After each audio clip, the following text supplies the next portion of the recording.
Papasilip ko nga sa inyong mga bossing kung paano nabuo itong RFI Malaysian concept.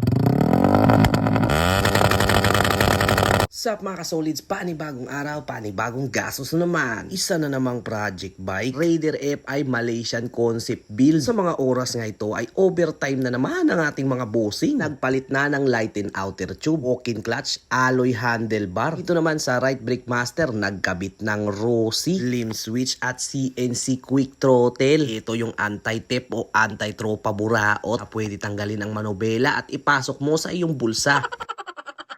Dito naman nga sa likod, nagpalit si bossing ng CNC swing arm plus 2. Pinamahan na din niya ng TRC fully adjustable mono siya. Napakaganda sa mata, bumabarlak, basta bagong pyesa. Caliper 4-pot nickel lang naman. At meron ng CNC bracket yan. Sa gamit na bolts, white gold pala, gear type. Mas maganda para mas malinis tingnan. Ito naman sa kabilang crankcase, naglagay si bossing ng mga small CNC parts. Andang detalye, pag nabuo na, nickel caliper din pala. Nickel caliper din pala ang pangharap niya. Hindi maikakabit yan kung walang hose. Gabing-gabi na nga at overtime pa rin ang mga master natin. Kulikot doon, kulikot dito. Sa part niyang ito ay parang may kinukuha sila sa throttle body. Power pipe nga ang ikakabit ni bossing. TRC made in Malaysia. Ganda din ang detalye ng butterfly na ito. Siya nga pala wala palang brand to. Pure light and CNC lang siya na walang tatak. Kinakabit na nga ang throttle cable niya. Pala ang kinukulikot nila kanina at nakuha na nga ang stock na cable niya. Halatang hindi makajos ang may-ari ng motor. Aba dapat lang mga bossing. Ditong part ay medyo kailangan marunong kang mga may. Kahit gabi ay kailangan gumagapang pa rin ang mga daliri para sure ball ang pagkagawa.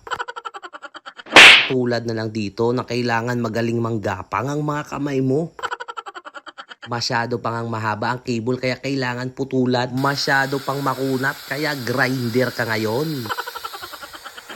Katapos lang ay ilagay ang clutch cable. Sasalpak na nga din itong alloy footrest at CNC bracket para mas pogi at malinis. Isinukat na nga ang caliper kung okay nga ba, kung wala bang sayad. Pero syempre dapat ikabit muna ang mugs. Racing Boy pala ang brand ng mugs para siguradong quality at pwede pang daily. May pinutol pa nga dito si bossing. After niyang putulin ay binigay niya sa akin yung sobra. Hindi naman gaanong kainit. Pinabasa na ang light and outer tube. Ganun talaga pag nagbibuild ka, wala talaga yung plug and play. Lahat talaga ay mayroong adjustments sa mga oras na to. Malapit na maghating gabi, nagbi-bleed pa rin ng caliper. Okay naman sa harap, mabilis lang. Ang medyo mahirap talaga i-bleed ay etong likod. Kadahilanan ngang mas mahaba ang hose ng likod kaysa sa harap. CNC TRC side stand, napakahirap ikabit. Kailangan pa talagang hatakin yung spring. Uti na lang at merong ratan. Kaya ratan ka ngayon kay bossing. Success! Abangan nyo na lang mga kasolids kung ano ang kabuuang itsura ang binubuong RFI Malaysian concept. Paano ba yan mga boss? Kita-kits tayo sa susunod na next time ha.